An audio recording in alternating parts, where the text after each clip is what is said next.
കേരളത്തിലേക്കുള്ള യാത്രയ്ക്കായി മലയാളികൾ പ്രധാനമായും ആശ്രയിക്കുന്ന പാതയാണ് കൊങ്കൺ റെയിൽവേ. സ്ഥിരമായി ട്രെയിനുകൾ വൈകി ഓടുന്ന പാതയിൽ ഇന്നു മുതൽ യാത്രക്കാർക്ക് തിരിച്ചടിയായി മൺസൂൺ ടൈം ടേബിളും നടപ്പാവുകയാണ്. ഒക്ടോബർ 20 വരെ ട്രെയിനുകളുടെ യാത്രാസമയം കൂടും. വിവരങ്ങളുമായി മുംബൈയിൽ നിന്ന് ശ്രീനാഥ് ചന്ദ്രൻ ചേരുന്നു. ശ്രീനാഥ് ചന്ദ്രൻ, എന്തൊക്കെയാണ് ഈ വാർത്തയുടെ വിശദാംശങ്ങൾ?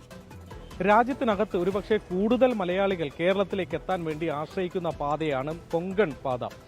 ഈ പാത സഞ്ചാരം തുടങ്ങി ഏതാണ്ട് 28 വർഷം കഴിയുന്നു. പക്ഷേ കാതലായ വികസന പ്രവർത്തനങ്ങൾ ഇവിടെ നടക്കുന്നില്ല എന്നതാണ് യാഥാർത്ഥ്യം. സ്ഥിരമായ ട്രെയിനുകൾ വൈകിയോടുന്നു, പാത ഇരട്ടിപ്പിക്കൽ എവിടെയും എത്തിയിട്ടില്ല. അങ്ങനെ പല പ്രശ്നങ്ങൾ. ഈ പ്രശ്നങ്ങൾക്ക് മേലെയാണ് ഇപ്പോൾ മൺസൂൺ കാല ടൈം ടേബിൾ കൂടി ഇന്നു മുതൽ നടപ്പാകുന്നത്. ഒക്ടോബർ 20 വരെ മൺസൂൺ കാല ടൈം ടേബിൾ, അതായത് ട്രെയിനുകൾ ഇപ്പോൾ വേഗത കുറച്ച് ആ വഴി സഞ്ചരിക്കും. അതായത് കേരളത്തിലേക്കുള്ള സഞ്ചാരത്തിന് കൂടുതൽ സമയമെടുക്കും എന്നതാണ് ഇനിയിപ്പോൾ കുറച്ച് മാസം മലയാളികൾ നേരിടേണ്ടി വരുന്നത്. ഞാനിപ്പോൾ ഉള്ളത് പൻവേൽ റെയിൽവേ സ്റ്റേഷൻ. അവിടെ ചില മലയാളികളുണ്ട്. അതിൽ സാമൂഹ്യമായിട്ടുണ്ട്. അദ്ദേഹത്തോടു കൂടി ചോദിക്കുക ഈ കാര്യത്തിൽ അദ്ദേഹത്തിന്റെ കാഴ്ചപ്പാട് എന്താണ്?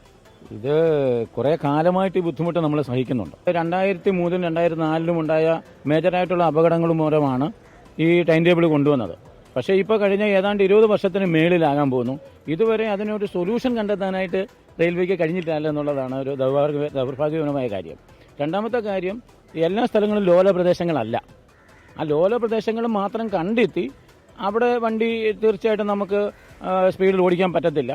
കാരണം നമ്മൾ ഈ റെസ്ട്രിക്ഷനോട് പൂർണ്ണമായിട്ടും നമുക്കൊരിക്കലും വിയോജിപ്പ് പറയാനൊക്കത്തില്ല. കാരണം ലോലമായ പ്രദേശങ്ങളുണ്ട്, അവിടെ അപകടങ്ങൾ ഉണ്ടായിട്ടുണ്ട്. അത് വളരെ 50 പേര് 53 പേര് വരെ മരിച്ച സമയമുണ്ട്.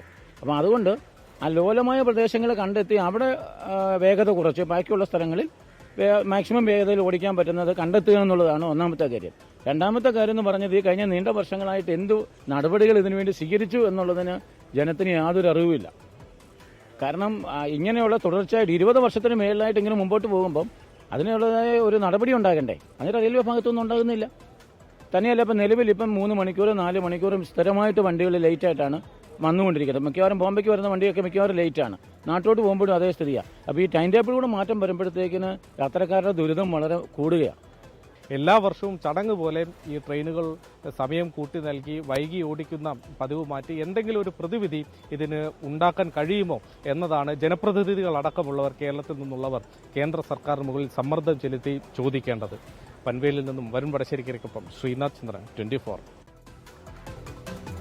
കൊങ്കൺ റെയിൽവേ വഴി പോകുന്ന, കൊങ്കൺ റെയിൽവേ ഉപയോഗിക്കുന്ന മലയാളികൾ അടക്കമുള്ള യാത്രക്കാരുടെ പ്രശ്നങ്ങൾക്ക് പരിഹാരം കണ്ടെത്താൻ റെയിൽവേ മന്ത്രാലയം ശ്രമിക്കട്ടെ. കൊങ്കൺ റെയിൽവേ പ്രത്യേക കോർപ്പറേഷനാണ്. അതുകൊണ്ട് തന്നെ ആ കാര്യത്തിൽ കൂടുതൽ കാര്യക്ഷമമായ ഇടപെടൽ ഉണ്ടാകും എന്ന് പ്രതീക്ഷിക്കാം. ഈ ജനങ്ങളെ വലയ്ക്കുന്ന, യാത്രക്കാരെ വലയ്ക്കുന്ന ആ നടപടി മൺസൂൺ കാലത്ത്, മഴക്കാലത്തൊക്കെ വലിയ പ്രതിസന്ധിയാകുന്നുണ്ട്.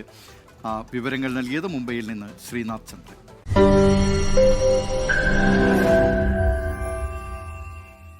ലോകത്തെവിടെയായാലും ഏത് സമയത്തും 24 വാർത്തകളും ഓഗ്മെന്റഡ് റിയാലിറ്റി പാക്കേജുകളും എക്സ്പ്ലെയിനറുകളും വിശദമായി കാണാൻ ഞങ്ങളുടെ യൂട്യൂബ് ചാനൽ നിങ്ങൾക്ക് സബ്സ്ക്രൈബ് ചെയ്യാം.